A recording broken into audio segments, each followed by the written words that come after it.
5 scores! Rick Vaughn. We've decided to get ourselves back in the game again with our podcast. Rick Vaughn, Gary Madden. Probably the craziest story that you're ever going to hear about hockey. We're going to be coming back to you on a regular basis. You are listening to Squid and the Ultimate Leafs Fan. Hello, Canada and hockey fans of the United States and Newfoundland, and an extra big hello to Canadian servicemen overseas. Welcome, everyone, to episode 115 of the Squid and Ultimate Leafs Fan Show. I'm Mike Wilson, the Ultimate Leafs Fan. Joining me, as always, my winger, Ricky Squid Vibes. Squid, how are we keeping? Oh, we're doing okay, Mike. No complaints. You know, life's good. We're into March now. Yeah. Hopefully, we're not going to start March very well because we're supposed to get some freezing rain and snow tonight, and part of tomorrow. But let's hope that that's kind of the end of it. And golf is around the corner. See, now that's more like it. That's more like the spunk I like to hear come out of you to get these shows underway. So you got something to look forward to. Well, Absolutely. Speaking of which, our guest today, you're a bit familiar with. I think you do some legendary games with him. He was, taken 33rd overall by the Montreal Canadiens in 1987 draft. He would spend most of his career at the Philadelphia Flyers with a stop also in Pittsburgh. He was the first American hockey player, but he also was the first Philadelphia Flyer to score, just like you, Squid, scored 50 goals 3 years in a row. Yeah, I saw that. How about that? Be playing on one of the most famous lines in hockey, Legion of Doom, which we'll get into. Represent his country internationally at the World Juniors, at the Olympics. And the Olympics I was at, thank goodness they came in second place, which was good for us. But all in all, a terrific hockey player, great guy all around too, guy you see a lot.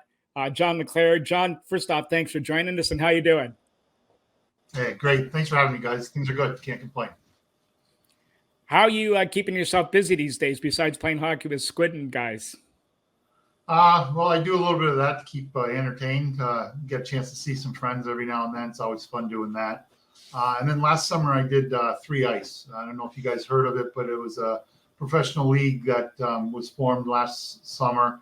And we're going to hit the road this summer and do it all over again. So I'm looking forward to that. Is that the 3-on-3 thing? Yeah, that's that 3-on-3 professional league. Okay. Last year it did pretty well for its inaugural season. I think they're really hoping to do a lot more marketing and get a lot more butts in the seats for this year. But television-wise, it was a success. It wasn't on the major channels. It was on like TSN 3 or 4, one of the lesser TSN networks. We were on CBS Sports here in the States, and it was aired over in Europe. So they got some exposure, and I think it's going to help this year. We're going to be on Wednesday nights instead of Saturday afternoons at 4. Saturday afternoon at 4 is a tough time to get somebody to sit down and watch TV. So hopefully Wednesday nights we'll get a lot more viewers. And it was a terrific league.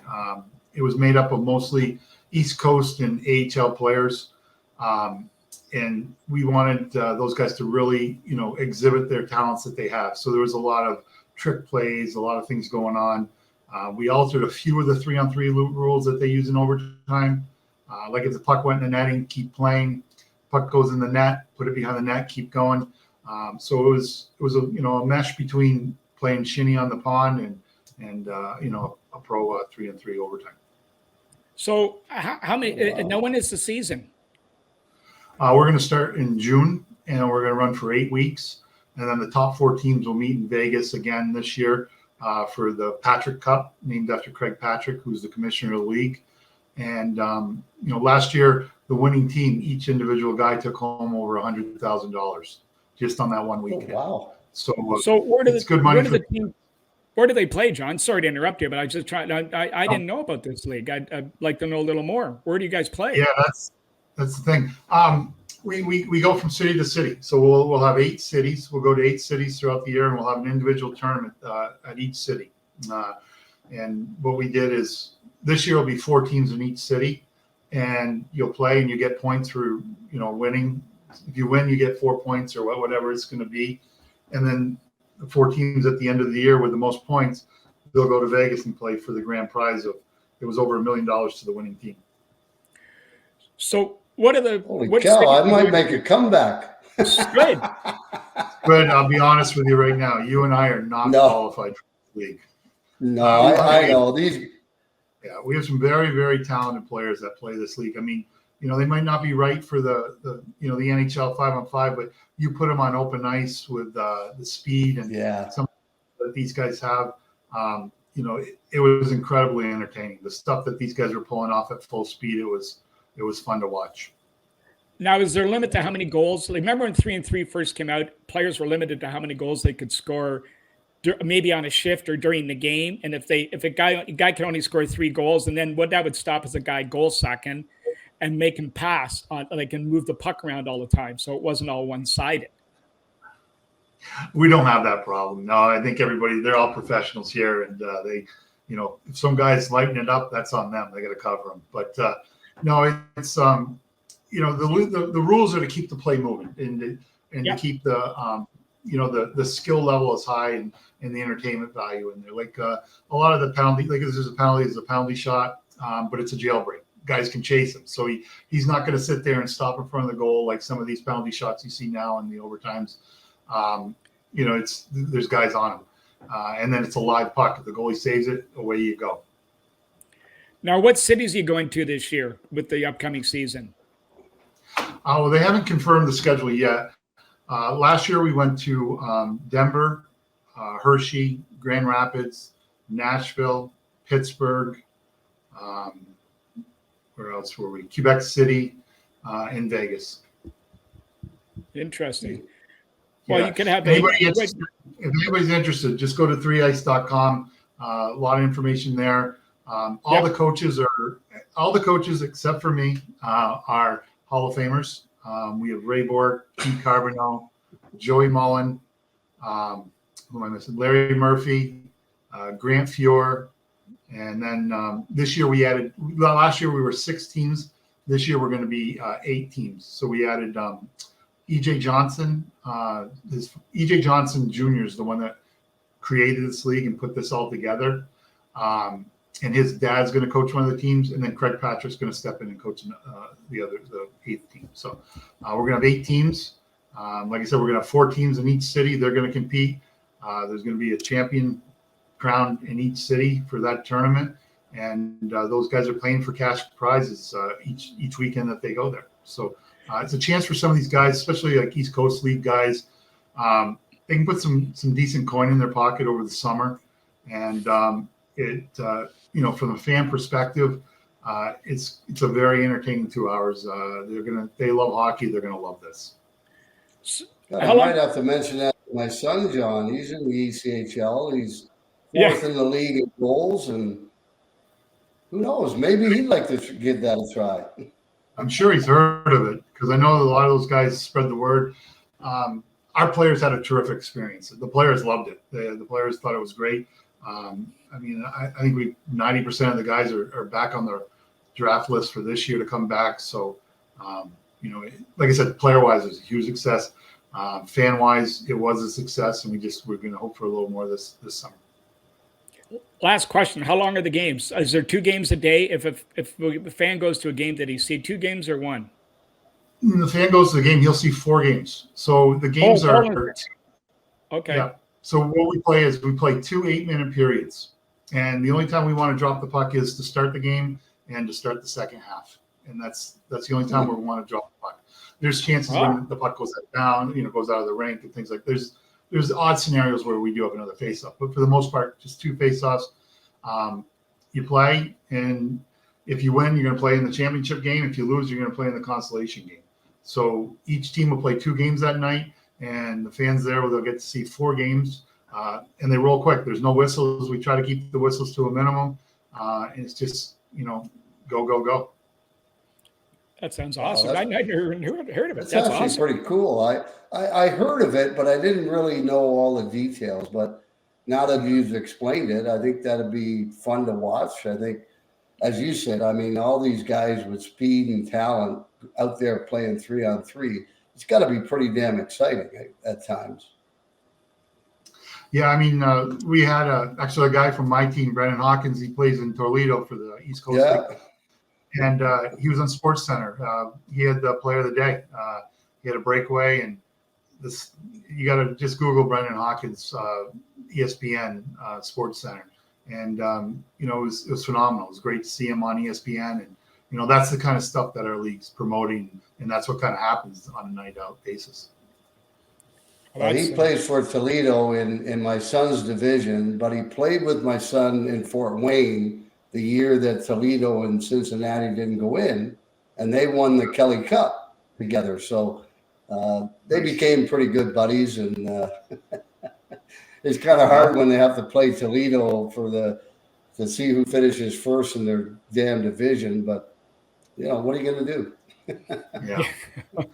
I mean, that's the beauty of this. Like I said, I would say majority, 50-60% of our guys are from the East Coast, but a lot has to do with that's just they have more flexible contracts than some other guys. We had a good portion of AHL players, and we had some ex-NHL players actually play. We had Ryan Malone played. TJ Hensick had some NHL experience. We had some guys that had some NHL experience too. So we really feel like the more this league gets out there, and the more I'm not explaining it to people. When I say three ice, people know exactly what it is. You'll get the guy that got out of the league, still in good shape, still feels like it's fun playing. I just want to be on the ice. We could get some of those guys coming down and playing too, I think. Well, that sounds awesome. Well, John, hopefully you'll take this the right way. But every time we do a podcast, you like to learn something. I definitely learned something today right off the bat. I didn't know anything about this league, and I'm definitely going to look it up. And if I can get to a game, I'll definitely go and watch one for sure. That sounds great. We'd love that. Let me know. I think I can get you a ticket. Well, speaking of tickets, let's go back and test your memory. You were born in St. Albans, Vermont.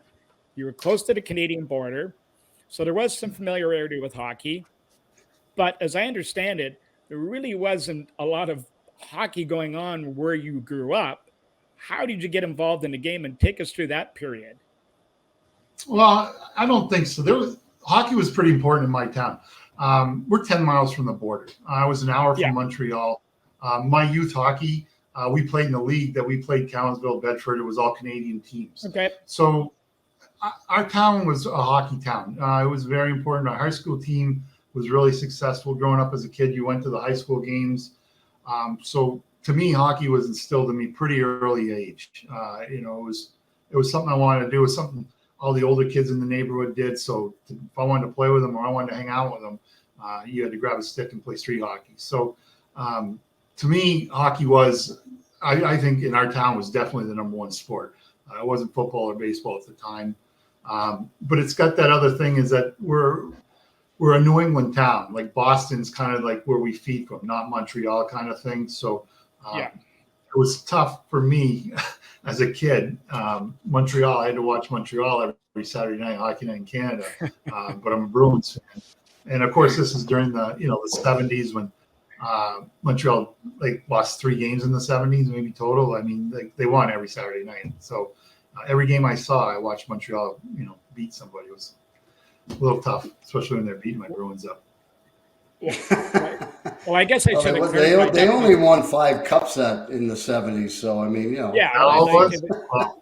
it felt like 12, to tell you the truth. Yeah, I know. Well, because they kept beating Boston all the time. So that must have made it even more painful. So I guess I should have clarified that. The game of hockey really didn't get really going until the 60s was when it really kind of took off, I guess, and you were born in 69. So, which is real. The growth of the game is really, it's not surprising. So talk to us about playing at the high school level and just really how important that is. I mean, for a lot of listeners don't appreciate how big high school hockey really is. Well, it was kind of all we had back then. I mean, I'm getting on the older side now, and growing up, there was no these junior leagues and all this kind of stuff. You played youth hockey. Once you were a Bantam, you either made the high school team or you played like JV hockey, which was kind of a mixed bag of stuff. So, high school was the highest competition you were going to get when you were 16 and 17, where I was. So, it was something to look forward to. And You know, I kind of fell into a lucky situation, though. You know, my high school team was fairly good as far as the high school teams around Vermont. But what made us even better is we had a coach by the name of Red Gendron. I don't know if you guys will know the name right off the hand, but Red's a very prominent coach in USA hockey, just in general. Red's coached with Utica. He's coached with the Devils. He passed away 2 years ago, unfortunately, but he was the head coach at the University of Maine at the time. Red was a big influence in my career, and you know, we remained friends ever since. But you know, having him as my high school coach, it meant a lot personally, and then obviously, you know, hockey-wise, the things he did for me were amazing. Well, when you think about high school hockey, like in the U.S., I mean, go no further than Minnesota. I mean, when they have a game there, they put 18,000 people in the rink when they're playing for the state championship. I mean, you know, high school hockey is big in the U.S. It is in certain spots. Minnesota does it right. Minnesota doesn't allow them to have traveling teams and go outside and do all that stuff. Where when you get down here in like the Philadelphia, the New England area, they all have these AAA teams, these travel AAA teams. So these kids don't play high school hockey. They play for the AAA U18 team and things like that. And that's where you get the guys that are, you know, they're flying to San Jose one weekend, they're flying to Chicago the next weekend to play a tournament. These kids are all over the map. And I'm kind of thankful that my, you know, years of development through there, that wasn't part of it. Probably I didn't develop as quick as some of these kids are, but I loved hockey because I couldn't play as much. So every time I got on the ice, it meant something. I've had a chance to coach my kids. It's been a few years, but they're playing tournaments every weekend. And it's kind of one of those things that, you know, when I was a kid, if we went away and got to stay in a hotel room and play in a tournament, it was the biggest thing of the whole year. It didn't matter what it was. You know, to be able to have an overnight trip and have a tournament, it meant something because you weren't doing it, you know, every weekend. It was like once or twice a year. So I think they take kind of some of that out of them. You know, they're kind of numb to that aspect of it. I was going to ask you, John, when you started playing, you know, you said you were the only team in the area. So when you were playing at Bellows Free Academy, was there a point through your career there, and you were, you know, your numbers are spectacular, looking at your high school numbers, that you started to realize you were separating yourself from the pack, and there was a chance you're going to be able to advance in this game? I don't know about advance. When you're in high school, the thing you kind of wanted to do for me is I kind of jumped to playing college hockey. And that was kind of like, you know, that was my focus. Yeah, that was kind of what we were looking at. And I was fortunate through having a guy like Red as my mentor. Red got my name out there to USA Hockey, and I was invited to the Select 17 camp. And I went there, and I had a chance for a lot of coaches that don't normally see me, a chance to see me and write my name down, send me a letter, or just show some interest. So my senior year in high school, I had some inquiries about playing college hockey, and I could have played, you know, I had quite a bit of opportunity to play college hockey, which was nice. But as far as playing pro hockey, you know, it was a dream kind of thing still, you know, coming from Vermont, nobody's really done it. Most of the kids US guys that did that were mostly guys from Massachusetts or Minnesota kind of thing. So you just didn't seem that logical, but it wasn't in my sights, that's for sure. You know, the funny thing you mentioned was going away on trips and staying in the hotels. So when I was playing, we would billet with families on the other team. So the parents would all stay in the hotel and have fun. So I was looking forward to that when my two boys were playing. And the next thing you know, boom, no, we're all staying in the hotel. I'm going, oh, this is not very good. Like we're not alone. Yeah. Yeah, I know. Yeah. So that kind of sucked, but anyway, what are you going to do? Well, John, your draft year, you were still in high school, and you came out a pretty highly recruited or, you know, wanted player from college standpoint. The NHL draft, Montreal Canadiens, there's the team you grew up watching, even though you didn't want to watch them because they're so close. When did you get any sort of inkling that you were going to possibly be drafted, or did you have any clue you were going to be drafted? I had an idea I was going to get drafted probably about 2 months before in that area. I had a couple teams come and interview me. So, just talking to my mom and dad, like if they're going to travel all the way to, Vermont to come sit down and have a lunch or breakfast with you, didn't think they were wasting their time, or maybe they were. I don't know. Back then it was a big deal to me. So I was like, this is awesome. But I thought that I would probably be drafted. Did I think I'd be in the second round? No, I had no idea where I was going to go. But I did have an idea I would probably be drafted. And that was back then. Is like now these kids have agents and whatever at 13, 14. I didn't have an agent when I got drafted. I didn't get an agent until I was right before I signed my contract. I signed an agent contract like 10 minutes before. So even all through college, I didn't have an agent either.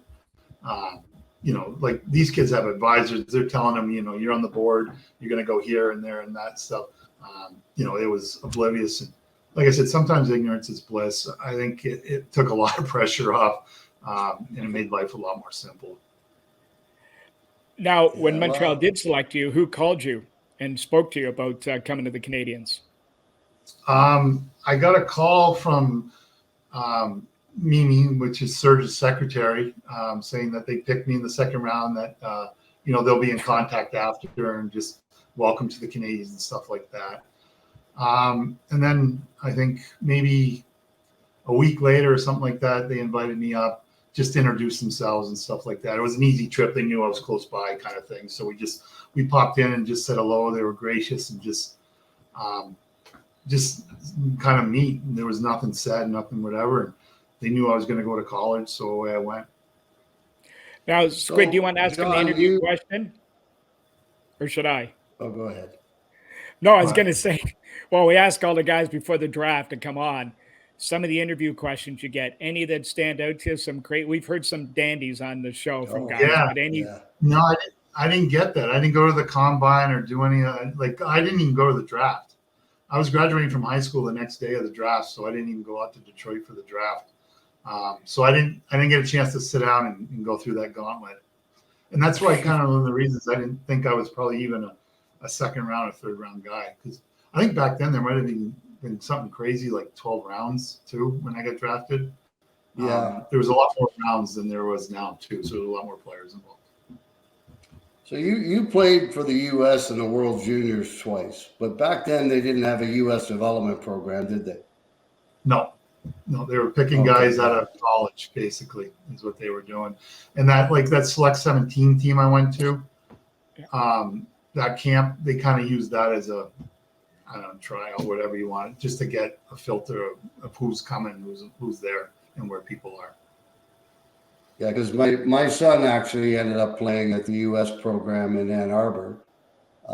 He was born in Buffalo, so he was a dual citizen. And it was funny though. He's pretty smart. He got drafted by Sudbury, and Mike Foligno was a coach who I played with in Buffalo. We go up there for the press conference, the whole bit. We're driving home. He says, "Dad, do you think I'm a great player?" And I go, "Well, what do you mean?" He goes, "Like an impact player, like a Tavares or someone like that who we played with on the Marlies." And I said, "No, I don't think you are." I said, "I think you're a real good player." And he goes, "Okay." And I said, "Okay, what?" He says, "Well," he says, if I'm just a good player," he said, "I may not play much or at all as a 16-year-old, so I'm going to go to the U.S. program." I'm sitting beside him in the car, and I'm thinking to myself, "Oh, great. He's going to go to school. I like this. The way he's talking." Right.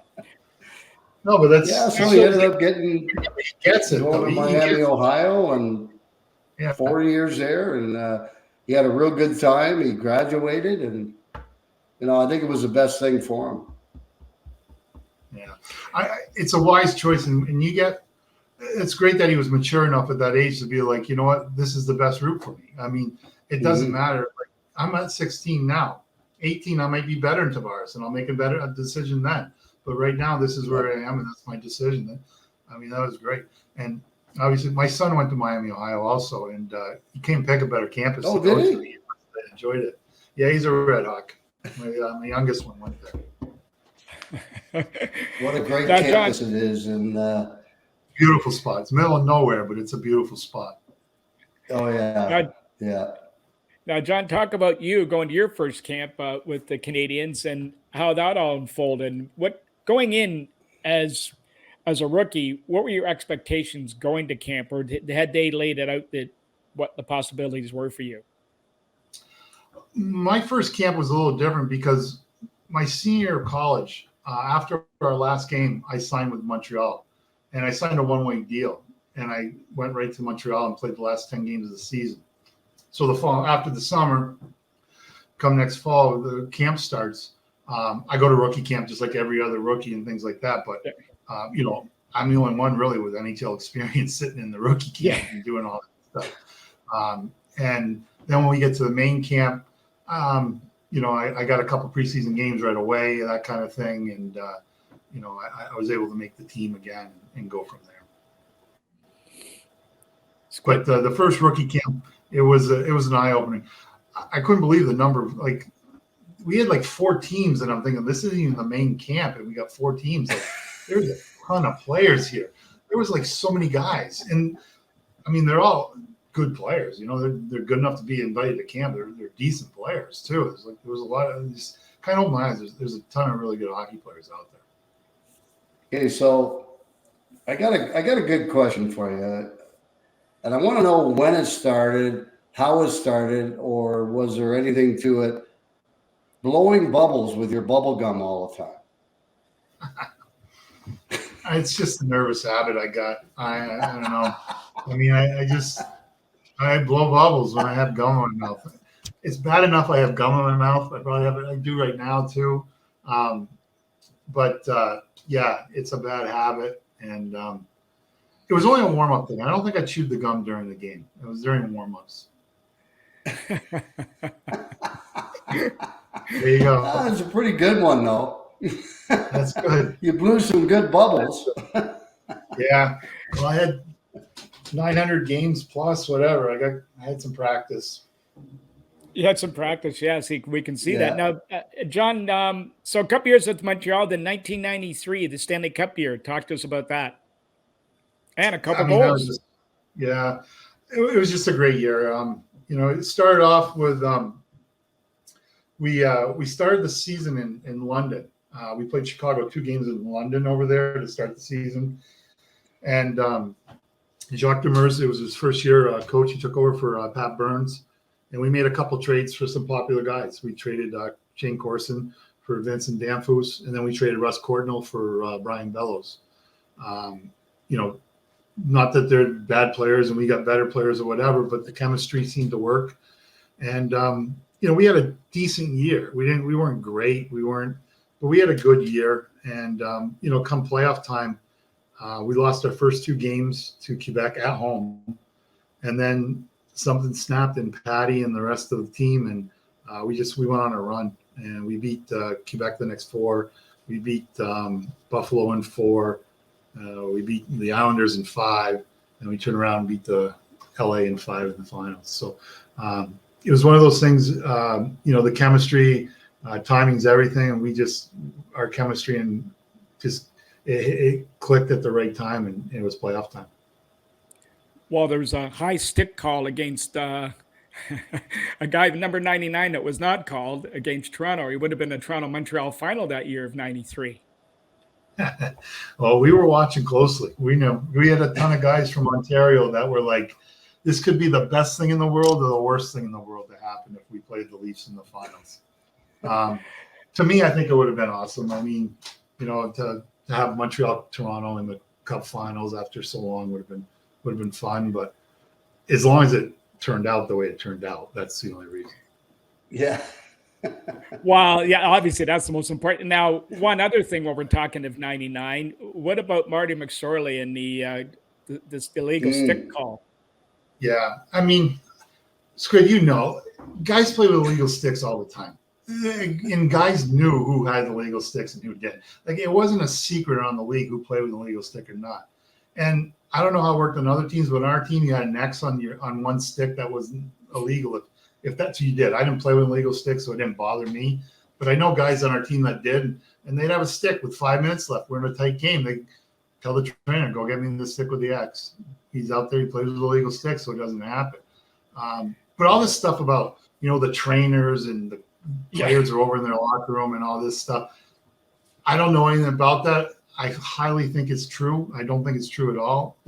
I just think it was just kind of common knowledge. We all kind of knew. I mean, did you see Marty's stick too when they measured it? It wasn't close. He was still this far away after that. It was. So it wasn't like, it didn't take a genius to figure out he's playing with illegal stick. It really wasn't. No. So like all this. You know what? You're absolutely right, John. Everybody in the league knew who was using an illegal stick, who wasn't. And guys had extra or ones that were legal that they would pull out if they needed them in the last minute of a game or something, if they were up by a goal, so that they wouldn't get called. And no, I never used an illegal stick, so I didn't have to worry about it either. Right. Yeah. Well, now that's sour grapes to me. When they start saying, they're trying to say like, oh, the trainer was in our room and all that. Yeah. Stuff. Now, speaking of which, Montreal, now this may be an unfair question for you because of where you live and your proximity to Montreal, but once you put that jersey over your head and started wearing it full time, what were the expectation of you going in there to play for that hockey club? Was it as you thought it would be, more, or just like any other team? No, I mean, to me, the first time I came to Montreal and I walked in that locker room after they signed me, just being in the Montreal Forum with all the history and then being in that locker room, it changes you. It just, there's something about it. And I mean, I'm sure the Leaf, if you're a Leaf legend, you go into the Leafs locker room and playing in the Garden. There's something about those buildings that it really does change you a little bit. And, I was on board 100% and really proud to have been a Montreal Canadian. Real proud that we, had to win the Stanley Cup there too. Well, I had a really good experience, John. The World Juniors in 77, 78, I believe, was the first year they picked an all-star team. And we dressed in Montreal's weight room. They took the weights out and put stalls in. Yeah. I mean, we're showering in their showers. We're walking around the room, seeing all the plaques and everything. And it's like, when you're 18 years old, it's kind of, and then we get to watch them practice almost every day. So, I mean, it was incredible. And that was when they had, some of the best teams ever in the 70s. And it was fun to watch them. But, I mean, and going in there, looking at their weight chart and everything, they didn't have a defenseman under 220 pounds, for God's sakes. I mean, that's how good they were. Right. Well, and it was just the whole aura of playing for the Montreal Canadiens wearing that jersey. We've had a number of Toronto players on who ended up playing for both cities, and it's just nothing like being a Montreal Canadian. I mean, Dan Daoust, when he left Montreal, he wasn't even playing regular, and the team took him out for dinner after he'd been traded to Toronto.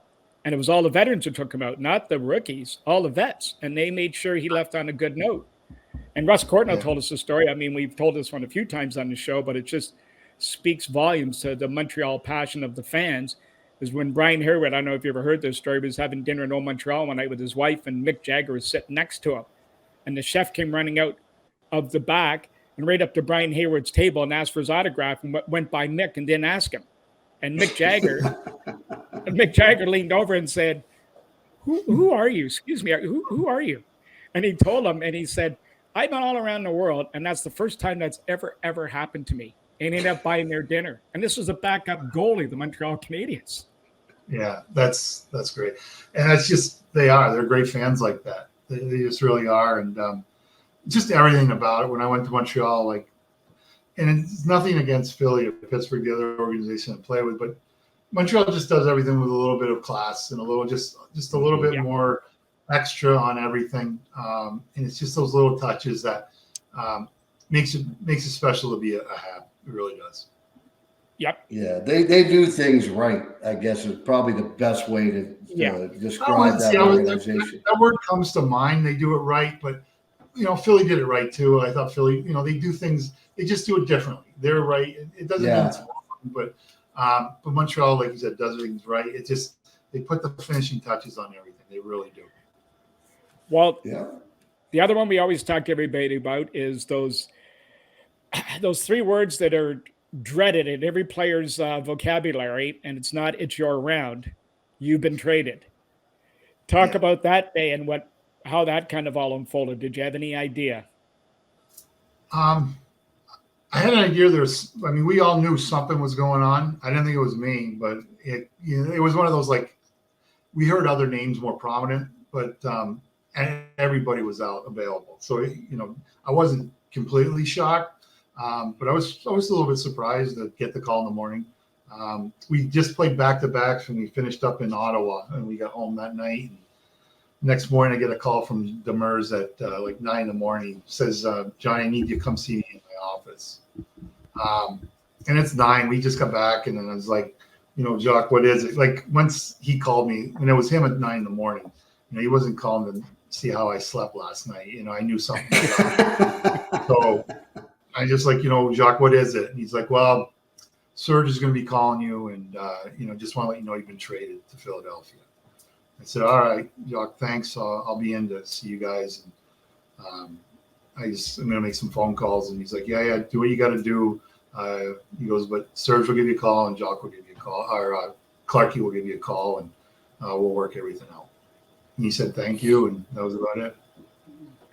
Well, and then the call from Bobby Clarke, what was the words coming from him? Like, what did they expect from John Clare going to Philadelphia? Or did they? Well, when I talked to Clarkie, I was playing a little bit of left wing and center at the time. So when Clarkie called, I was just like, where do you envision me playing? Do you see me on the left? Do you want me to play in the middle? Or what are you looking for? And he's like, well, right now we see you playing left wing with Eric. And I'm like, sounds good to me. I'm not gonna say much more. I would imagine that would sound pretty good. But that works so far. So far, things are off to a good start. And then they played that night. When I got the call at 9 in the morning, they played that night. We played Florida in Philly, and Gilbert and Eric Desjardins. The three of us, we got on a plane. We were down there by probably 1-2 o'clock in the afternoon, and they took us right to the rink, gave us equipment and all that kind of, just all that stuff. Yep. And we played that night. All three of us played that night. We didn't, it was kind of a boring nothing game. We actually lost 4-0. And then had a chance to let it all soak in and take a breath and let it hit you. They actually got traded, the next 2 days off. And then we played again on Saturday, and, things kind of took off from there. Well, yeah, it's never fun being traded. I know that, but I know everybody says, well, the other team really wanted me, and I always look at it differently. But I remember getting traded the day after Christmas from Chicago to Buffalo, and I was supposed to play that night in Buffalo, but there was a snowstorm, and I didn't make it on time. And then I didn't see my family until February 4th. And that was the toughest part, is being traded. And my wife is there. She's pregnant. We got a 2-year-old. She's got to get the realtor, the movers. She's got to do everything herself. And I'm in Buffalo buying a house, renting a place because the house wasn't going to be ready. It was crazy back then. Now it's so much simpler to have people that do everything for you. Yeah. Yeah, no, it's logistically, it's a mess. It can be. Yeah. I was fortunate, my wife, it was just my wife and I, but kind of like you, Ricky, she took care of everything. I'm sitting in a hotel room playing hockey, doing nothing. She's, doing everything. But it is no fun to get traded. And they can say, well, the other team wanted you, this, that. But for me, especially your first trade, that's all you know. And that's what you love about the NHL is being part of this organization. You want a Stanley Cup there. It's basically home for me. It was disappointing. It was, but I think if I went somewhere and we lost and things went to hell, it would have been devastating. But when I went to Philly, we had a really good year that year. Things were successful. Personally, I played the best I ever did playing down there. So it made the trade a lot easier to swallow. So you're Yeah. You had 350 goal seasons in a row. That's not too shabby. So things must have went pretty good, I would think. They did, but like team-wise too, we were in the hunt. First year they went to the conference finals. I really thought we should have won the cup that year. I think we had the team. I think we would have beat Detroit also instead of Jersey beating them that year. Detroit wasn't ready. Of course, we get Detroit 2 years later with the start of their dynasty. They destroy us. They destroyed everybody for those 2 years. And then we had some other opportunities later on in 2000, 2004 that I thought we had really good teams. I thought we were on a roll. We had the right chemistry going. I thought we should have won a cup. So not winning a cup in Philly, it's very disappointing because we had some really great players and great teams there that in this town, Philly would have been a great place to win a cup also. I would have liked to see what it would have been like. Well, talk about the comparative between the fans in Philly and Montreal. It's similar in a way, wouldn't you say? Like the passion, maybe just a little over top in Philly at times, though? Yeah, absolutely. The passion's the same. It's the directions that's a little different. In Montreal, Montreal, there's a little bit more educated. Like, they're asking, they see on the street, they're talking about the power play percentage and like things like that. In Philly, they're like, you let that guy hit you. Why didn't you go back and beat the hell out of him and stuff like that? not caring that it's a tie game or things like that. But they love their team. And the thing with Montreal that you got to win, and working hard is not good enough. Here in Philly, they want to see effort. If you give, but you got to give 110. You can't just give 100%. You got to give everything. But if you're out there giving everything, this town will love you. Now, the chemistry with you, Renberg, and Lindros. Was there a moment, a game, a time, a moment, whatever, a goal that you said, this is it? Like, I've found a spot here that's going to work? Because, it's easy to say go and play with the superstar, but for it to all work, a lot of things have to go right. Yeah, I mean, just because two great players play together doesn't make it going to be great. That's right. But for us, that first game I told you, we got traded that first game against Florida. It was a nothing. You couldn't tell. I mean, it was one of those things. Who knows? But when we played the next the Saturday against the Devils, we were together again, and things were clicking. And it was like, kind of after the game was over, we kind of looked around like, I don't know, it just felt like there's something here. And then it just kept building. And I think the biggest reason why it kind of built is, when you play with a talent like Eric, you find out why he's so good. He practices harder than anybody. He demands a lot out of everybody. So every time we were on the ice playing a game, we were working just as hard in practice as a line together too. And a lot of that came from Eric. Eric would push Rennie and I, and Rennie and I would push Eric also. We'd get on him too, and wasn't afraid to say like, hey, come on, you got to play better and stuff like that to whoever. The three of us got along that well together. But the way we practice and I think the bar we set to practice at helped us progress much faster. Mm-hmm. So you guys obviously were three great players, but I would have, and maybe I'm totally wrong, but the three of you are also very big, big and strong. Did that help your line at all? Like, did that make you guys that much better? I think it absolutely helped. I mean, the game's changed. Back then, you needed, like, if you weren't, at least 5'11" or so, you better be very quick because you could grab people. And I mean, the rules have changed a lot. Like, if you weren't big and strong, a defenseman would just grab you or put a stick in your belly and you were done. That was the end of you. So I think it helped. I mean, I think I might have been, height-wise, I was the shortest guy in the line. I weighed probably 10 more pounds than Mikael, though. But we were all good size. And, that was a big part of it. One of our big keys was, we didn't have the puck. We're going to go get it. And, you need your body to separate the guy or whatever you're going to do. But it was a big part of our game was the size and strength of our line.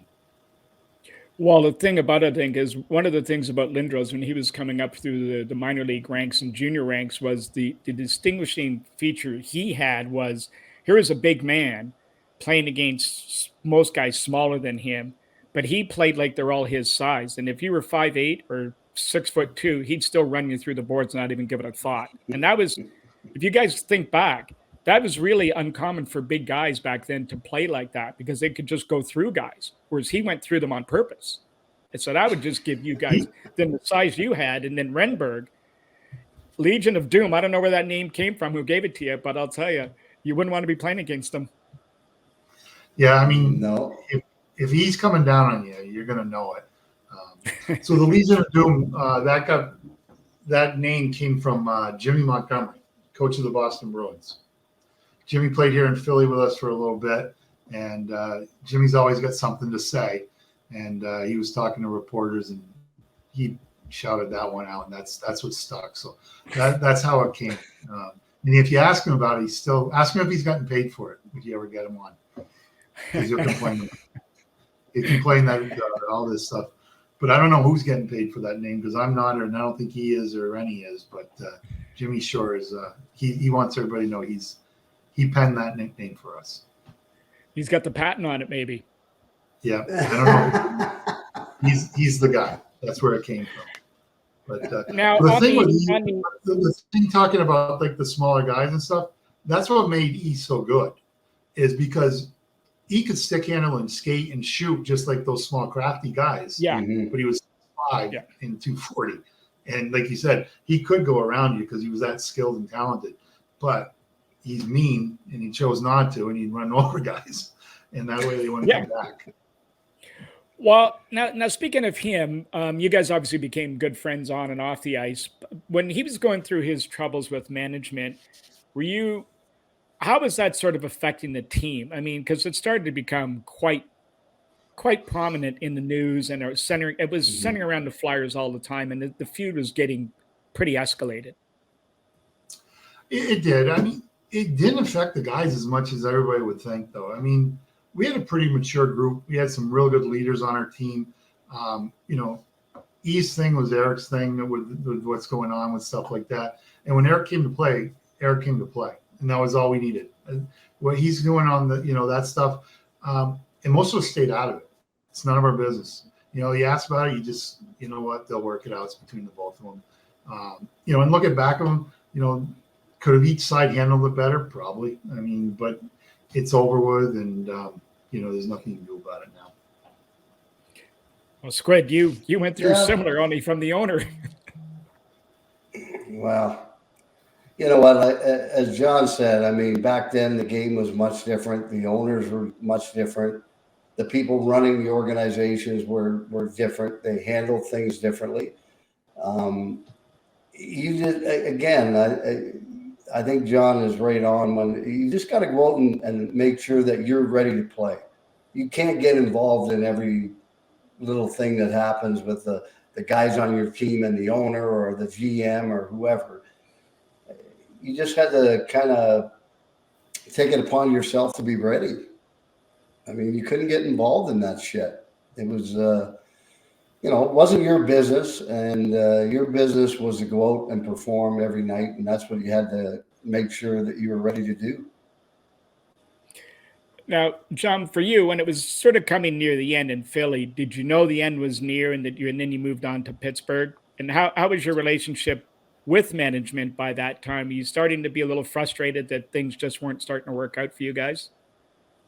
We're in Philly? Yeah. I wasn't frustrated with the manager that we hadn't won or anything like that, because what ended me here in Philly was the lockout. We missed that whole year, and then they had the salary cap, and I was making too much money, and they got I think they have you could cut 3 contracts, and I mean, there was no secret. Once we had the lockout, I knew I was done here just because of my contract and everything like that. But my relationship with Clarkie was fine. Me and Clarkie still get along fine. I have no issue with Clarkie whatsoever. I mean, if I was him, I would have cut me too. It was common sense. So there's no real hard feelings about leaving Philly or anything like that. I'm personally disappointed we never won a cup here, but that's on me. That's not on anybody else. Yeah, no, I mean, it's just that, there was a lot of frustration from fans and people when the goaltending situation wasn't quite where it should have been to win the Stanley Cup in Philly. And there's always the Clark being accused of being very stubborn in that regard, but that's another issue, I guess, all in itself. But the players, once again, were you guys fully confident in the way they were running the team in those days when all that stuff was turning around you guys? The white noise, I guess you could call it. It is, but I mean, I'm a genius on hindsight. I mean, everybody's a genius in hindsight, If you look at what Philadelphia did at every trade deadline, they went out and tried to grab the best player they could to make the team better for them. Not once did you ever hear them saying, you know what, we're not going to trade for that guy because Mr. Schneider doesn't want to spend the money, or we don't want to add a contract like that to our team. Never heard that out of the Flyers before the salary cap. Never. They do whatever they could to make the team better. Could they evaluate goaltending better? Who knows? Brian Boucher took us to a conference finals. I mean, when we went in 2004, we went in 2000 to the conference finals and lost in 7 to Jersey. We were better than they were that year. We should have won. We were up 3-1. And I think we would have beat Dallas in the finals too. We had it going. We had some decent goaltending. We had some untimely goals, that's for sure, and could have been stronger. I mean, yeah, but who doesn't want to have a Martin Brodeur as a career goaltender and stuff like that? I mean, they're not all out there. You know what I'm saying? So it's hard to say stuff because the guys that played net, they were everybody's comes down on pretty hard. They weren't terrible goaltenders. They weren't, and not always were they the reason we lost. But anybody knows, playoff hockey comes down to one player, and it's unfortunate, but it does. It comes down to one guy. Yep. Squid? Well, you yourself, I mean, you played 154 playoff games. 89 points, 40 some odd goals. I mean, obviously when it came playoff time, you were ready to play. I love the playoffs. I mean, you must have too. It's a different, it's a different atmosphere going to the rink. It's just everything about it. It's a lot of fun. It just is. It's fun. It's intense. And it's a time where you really, you want to be at your best. So it'd been nice to win a cup here in Philly. That's all I'm saying. Just because we had some really great teams. But I feel, don't get me wrong, I'm very fortunate that we won in Montreal, and maybe it's because I miss that feeling so much. I wish I could have done it again. Yeah. Well, we've I never had that opportunity, but I remember the one year we finished about almost 40 points behind Chicago in our division. And so a lot of the season ticket holders didn't buy their playoff tickets. So the regular fans, the real fans, bought all the tickets. So we go into Chicago, best of 5, beat them 2 there, come home. We're beating them at home. They're throwing brooms on the ice. We're all looking around going, what the heck is going on here? This is completely different than what it usually is in the Gardens. And so we ended up winning, and then we lost, I think in the second round, we lost to Detroit that year, I think in Game 7. And so that was a little disappointing that we didn't get by the second round, but playoffs were, you're right. I mean, it was a different animal, but boy, I'll tell you, was it exciting. I mean, you can't get any better than playoff hockey. No. Now, speaking of which, John, now we've had players tell us time and time again that not only going into the rink, and Squid's got a few stories on that, but going into play in Philadelphia, now the spectrum it was at the time, players have a whole different mindset going in to play those guys. And I'm sure the ghosts of, Moose DuPont and Dave Schultz and Clark and Barber and all that in the Freddie Shura era when they were just the mayhem of the NHL. When you put that sweater on and started playing for those guys, did you feel that change in your body and what your approach? You're a big guy, so you wouldn't maybe be the same as some other guy, but guys would play a foot taller, let's put it that way, and they put that sweater on and playing at home. Did you guys feel that and sense this from other teams were a little bit intimidated? See, I don't know if I felt that, but looking back at it, I think certain guys do. You just feel a little bit more comfortable than you do at some other places, I know one thing Mr. Schneider really wanted is Philly's not getting pushed around.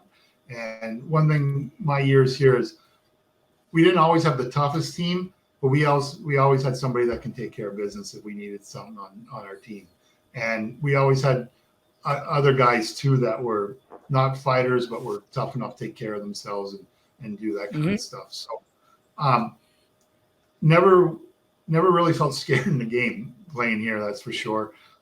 Just because I don't know, like the reputation and stuff like that, but it's just the fans, everything about it, the reputation. I think it does do a little bit to some of the guys for sure. Well, I'll tell you how big it is. It was 1 year we're out of the playoffs. We're not making the playoffs. And Harold Ballard, our last game of the year is in Philadelphia. Okay. He decides we're going to go to the casino in Jersey there. Yeah. And leading up to the game for a couple of weeks, about 8 or 9 guys went down with groin injuries, little back injuries and stuff. So, but they were all on the trip to Philly. They were all on the trip, right? And we get blown out 7-1. I think we had 11 shots on goal, and the only one I scored, I think it was from just inside the blue line. It was probably the closest shot we had the whole game. And there's 8 guys in the press box sitting up there. They can't wait to go to the casino. But I always thought, like, what is our owner taking us to a casino after the final game when we're not making the playoffs? That was my thought. Like, we don't deserve this, but that was Harold. Maybe Harold wanted to go and figured, well, I may as well take everybody with me. So, that's what happened. That's probably more along the lines of it. It's got to be the lines, because it's tough to reward a team not making the playoffs. Hey, we're going to go for a trip here.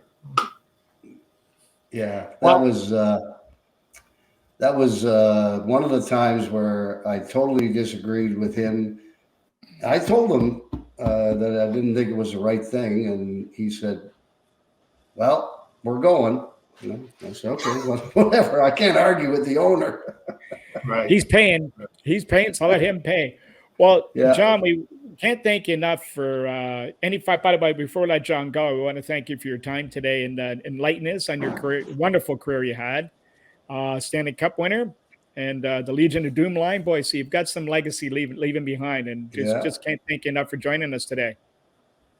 I appreciate it, guys. Anytime, Squid. It's always good seeing you on the road. So hopefully I run into you soon. Mike, it's nice meeting you. Good luck with your podcast, guys. Okay, great. May have to come down and watch one of your team play the Three Ice.